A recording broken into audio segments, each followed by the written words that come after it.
Previously on Ironheart, a disadvantaged heroine who's privileged enough to have a spot in MIT, one of the most prestigious universities in the entire world, and a research grant on top of it, turns to crime to accrue more dollar bills. I need cash. Money. Because the incredible supersuit she's already built simply isn't good enough, apparently. Her dalliance with low-level crime leads to her expulsion, so she's forced to turn to an obnoxious gang of extortionists to acquire even more dollar bills. Because the suit she stole from MIT was deactivated remotely, a simple anti-theft precaution that our alleged genius just happened to overlook.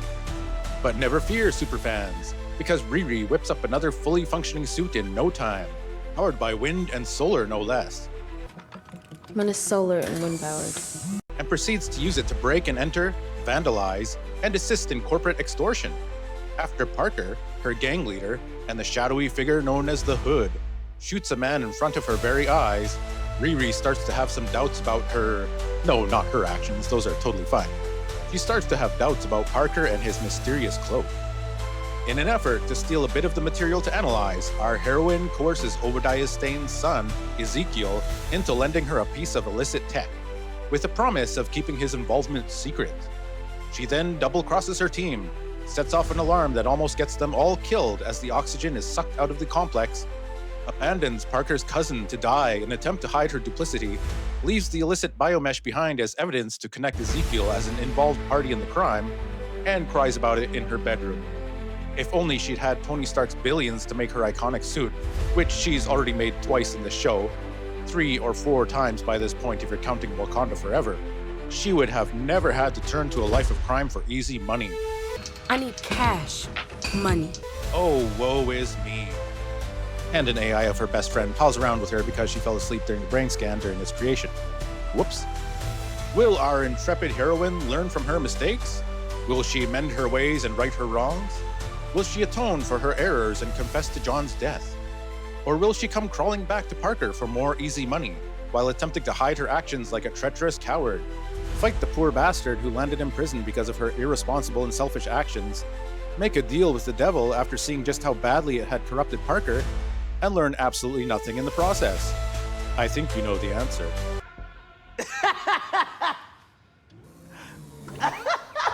Yeah. I'm sorry, I shouldn't laugh. It's just... Yeah.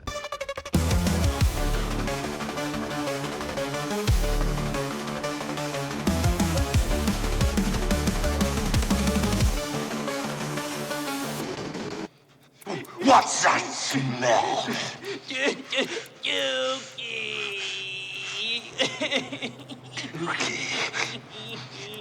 Apparently, this is all accurate to the comic, or so I've heard. The one that sold so poorly it was cancelled after 12 issues, sitting around 80th place on average during most of its run, which placed it among such hallowed company like Shuri and Unbeatable Squirrel Girl, i.e., among the least selling ongoing Marvel titles at the time.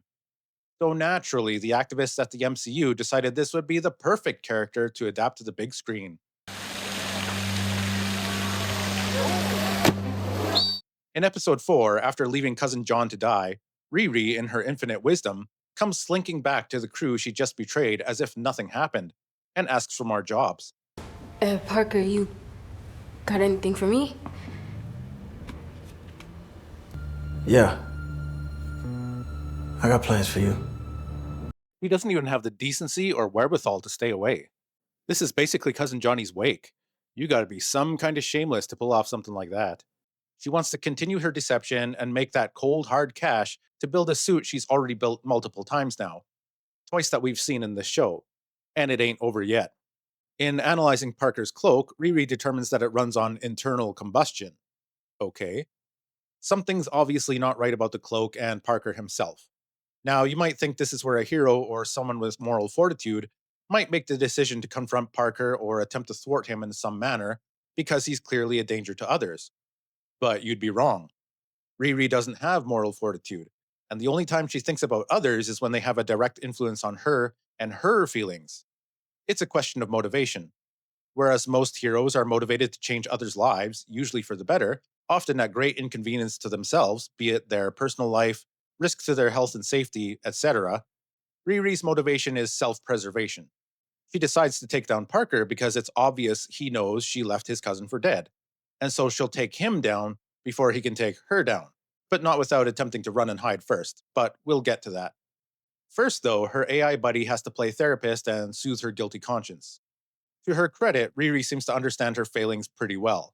I got kicked out of MIT. I joined a crew of ragged-ass criminals, and I'm about to get my ass popped by a deranged man in a cape. That about sums it up. But you omitted the part where you left a man to suffocate to death and that you broke your promise to Ezekiel and implicated him in the crime scene, which led to his arrest. Look at that man. How do you think he'll fare in prison? He's going to be passed around like a doobie. And you know there's a certain pecking order in prison. You know, you got the brothers on the top, and you got the brothers on the bottom.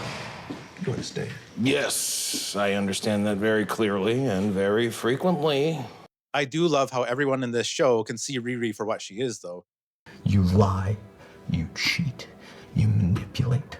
You'll do anything you can to save yourself, even if that means hurting other people in the process. Well said. I am not the problem here, Ree. You are. This is like the most self-aware and simultaneously unaware show I've ever seen. Everyone knows Riri is a selfish piece of shit, even the writers, but they still go out of their way to push her as a compelling main character.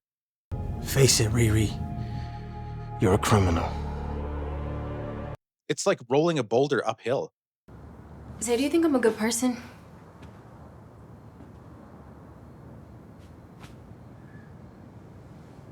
Never mind.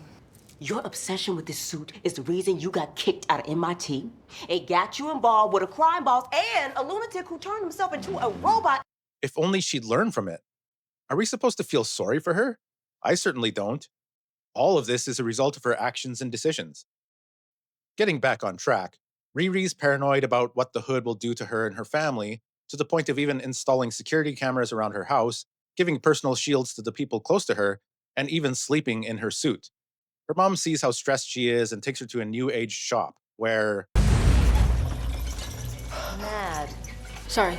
Was it too fast? I'm still learning how to hit the brakes. Oh, not this again. I can't escape it. Who's been messing up everything? Yes, more jokey witches. Except this time there's a character who looks like a race-swapped version of Velma from Scooby-Doo. You know, shy, brainy, nerdy girl with big glasses. Just this time named Zelma with a Z, or a Z if you prefer. The level of creativity on display is jaw-dropping. I don't care that she's already established in the comics as Doctor Strange's librarian. The comparison is obvious. Anyway, Zelma's reach school is Camertage, apparently, and she's a capable sorceress. So she quickly determines that Riri's piece of cloak is linked to a dark dimension and is influencing its host. We learn in episode 5 that it's actually Dormammu's cloak. It's Dormammu, which means you've officially bitten off a hell of a lot more than you can chew. No, I can show a lot. I'm aware. This prompts Riri to run a series of random tests on the piece of cloak by subjecting it to such varied methods as cold, acid, bomb, biological, centrifuge, sound, blowtorch. What a wonderful representation of STEM. Toss a bunch of random shit at it with zero hypothesis. When she can't figure out the problem after a few hours, she gives up, flies away, and has a panic attack. I'll be not. I'll be right back. Hang on. My hero. After wallowing in jail for like a day, the Hood tries to recruit Ezekiel to work for him. Despite his reluctance, the Hood's crew breaks Ezekiel out anyway. And... What the hell is even that? You know, Disney, I think we get it already. You don't have to try so hard. Anyway, Ezekiel's on board with the cause and proceeds to cyborgize himself immediately after they bust him out, while the hacker dude changes the admin permission on the bionic system control software, yes, that's what it's really called, from Ezekiel to Parker. So that's all it takes to control him, I guess. Which Parker does later on in a completely unbelievable way. We're shown that it isn't magic controlling him, it's software driven. So where's the command device? Is it just in his head? Who knows? I now have control over all the weird signs swirling around in your body. So now when I say jump, you jump. It's some of the hokiest shit ever. Then Parker puts a hit out on Riri for killing his cousin. To which his underlings enthusiastically answer the call in episode 5. And even if I tried to move my glass balls about, I still could not get out of the line of fire of this picture. So the beatdown bitches come to kill Riri, and she holds her own far longer than any other guy could against them. Even takes one down. Hold on, they have a gun? Probably should have led with that. Riri outsmarts them, of course. Then it's Clown's turn. I thought we were cool. That Was before you killed John. it's not like that. I didn't mean to. Yes, you did. You watched him suffocating. You had ample time, the ability, and the means to pull him out. She handles Clown without too much trouble, and then...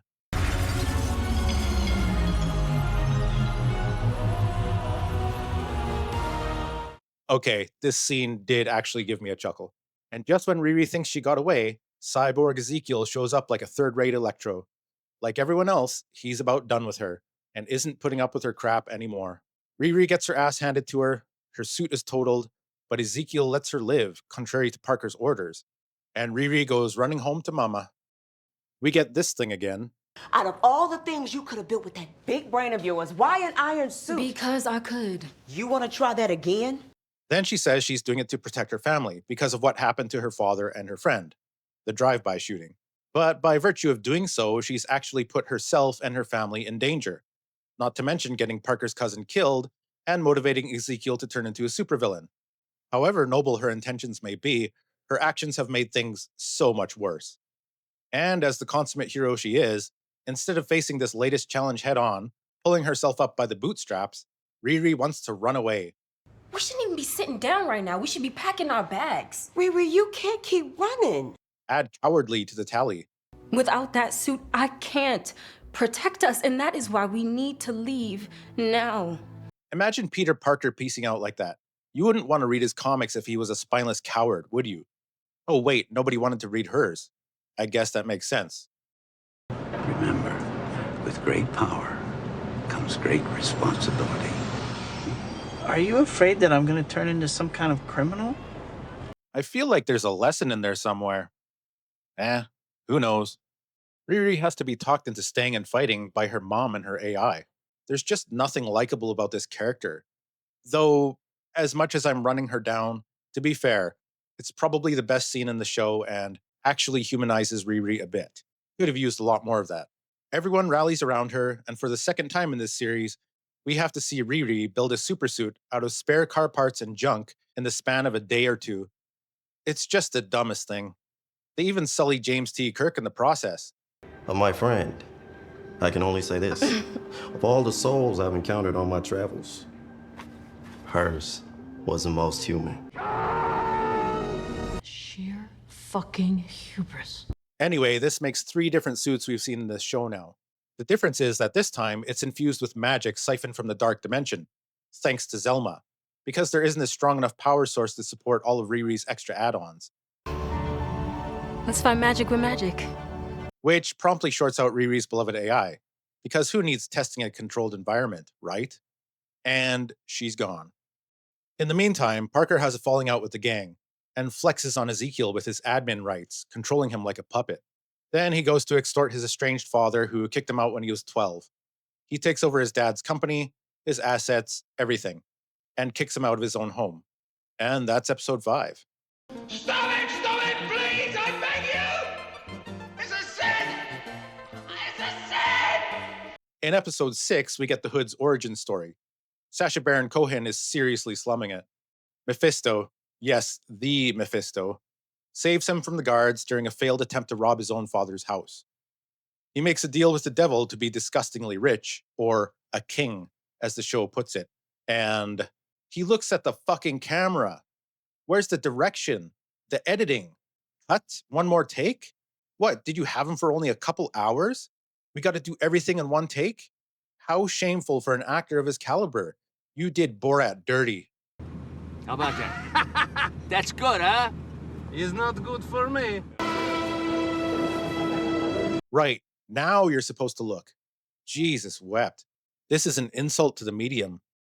I'll refer you to my review of Rings of Power, the most expensive show in history, specifically episode 8 of season 2, where sloppy directing led to the exact same issue, only from a child extra, but the same thing applies here.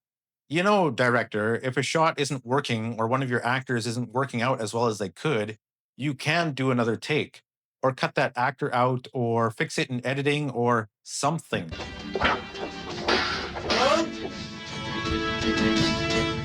Amazing how something like Deathstalker 2 had higher standards in that regard than these overpriced vanity projects from multi-billion-dollar studios.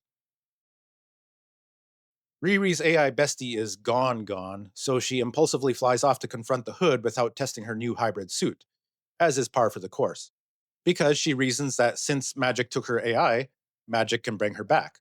So she's off to get the magic cloak. Ezekiel fights Riri again, and she breaks Parker's hold over him by resetting him. How is this accomplished, you ask? Yep, clean glove. That about sums up this character's arc. Riri fixes him by kneeing him in the balls, then injecting a computer virus via some little doohickey that she added to her suit, which she built from scratch in a day and just happened to have on hand. Yep, we're at shark repellent levels of believability here. Hand me down the shark repellent bat spray.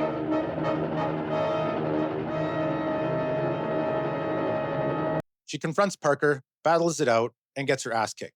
Just when Parker has her dead to rights. This one's for John.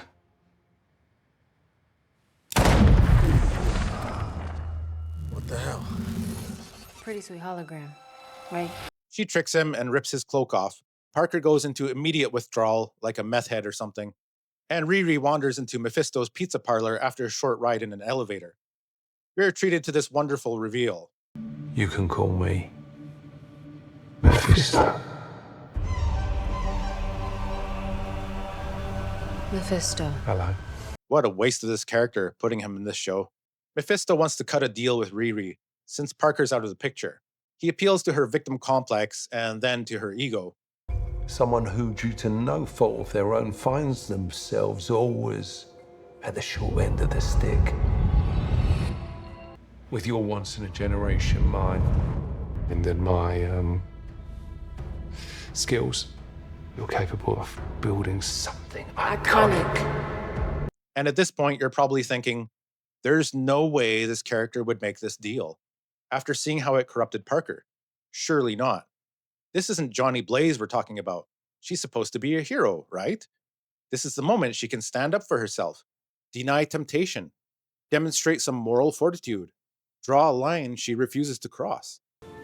Tell me, what can I do for you? But no. Like the smooth brain she is, she makes a deal with the devil to get her AI buddy back, without trying any other solutions. But wait! There's more! Not only did Natalie come back, but she's fully alive now, flesh and blood, back from the dead. But Riri, the supposed genius, didn't have the wherewithal to think of that wish herself. She just wanted the AI version of her friend back. You have no idea how long I've been waiting to say this. Run diagnostics. Why are you sounding like a Star Trek character? Where's Gary? You can back up a little bit, boo. How did you do that? Do what? Touch me. I mean, you have the choice. Bring back your dead AI or your actual dead friend.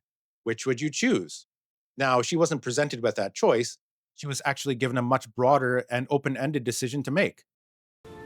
Tell me, what can I do for you? What do you want? And the best Riri could come up with in exchange for her soul or humanity or whatever was her busted AI. Mephisto is probably like, this is so stupid, I'll just give you the real thing. Even the devil couldn't take it. I feel bad because I was the one who put the baby in her. Did you ever put one in your daughter? No, I did not. I'd normally be fine with a character overlooking something like this, but we've been told again and again that this woman's a genius. So why should I cut her any slack? And then we see that Riri is indeed corrupted with Mephisto's curse, just like Parker, i.e. the villain of the show. After all that, her many failures, the endless cavalcade of poor choices, she didn't learn a thing. What an idiot! Oh, what a loser! It's always been for her own ego, desires, and purpose. She didn't wish her dead friend back for her friend's sake, or even her father. She wished her AI buddy back for herself because she missed her. She didn't make the hard choice to live with the loss because, obviously, making a deal with the devil would be the wrong thing to do. She saw what happened to Parker. There's no growth or lessons learned like with Peter Parker and Uncle Ben, or Bruce Wayne and his parents, how to turn a loss into a purpose or a strength. Her arc ends up the same place as in the beginning. Even worse, actually. She's become the villain she worked to defeat. This was not only anticlimactic, but idiotic, and the rushed feeling makes you think a good bit was left on the cutting room floor. Ironheart is a terrible show, on par with some of the worst out there, like The Acolyte. They were both shut out by Disney, so I guess I shouldn't be surprised. Riri is such an unlikable character who never rises to the occasion to do what could be considered morally right. He's selfish, cowardly, irresponsible, impulsive, constantly plays the victim card, and there isn't an inkling of heroism in her. Quite the opposite. She's a symptom of the worst that woke storytelling can conjure, an obvious attempt at pushing race and gender identity by hitching onto the coattails of pretty much the most popular character in the MCU, Iron Man. There are plenty of other diverse characters from Marvel's long and storied history I'd rather see instead of this cheap imitation. But here we are. The character was created for activist purposes from its inception, and people are well aware that modern messaging is no excuse for good storytelling. There's a stigma to this stuff that Holly weirdos don't seem to be aware of. But when people see one too many woke themes in a show or movie, they assume that messaging was prioritized above good storytelling. It's not always the case, but 9 times out of 10 it is, and is certainly true here. Ironheart was always a ridiculous proposition for a TV show, given the comic's history. I blame this squarely on the writers and the MCU execs, who greenlit the project when it really had no chance to strike a chord with the majority of comic fans in the first place. When it comes to making business decisions, MCU execs have been dropping the ball for years now, and this is just the latest example. Well, that's all I've got for now. If you've watched to this point, thank you. I appreciate every view, and I'm happy that a bunch of people subscribed over my first Ironheart video. It helps to know I'm not just shouting into the ether. I'd love to know what you think in the comments below, even if you hated the video. Bye for now.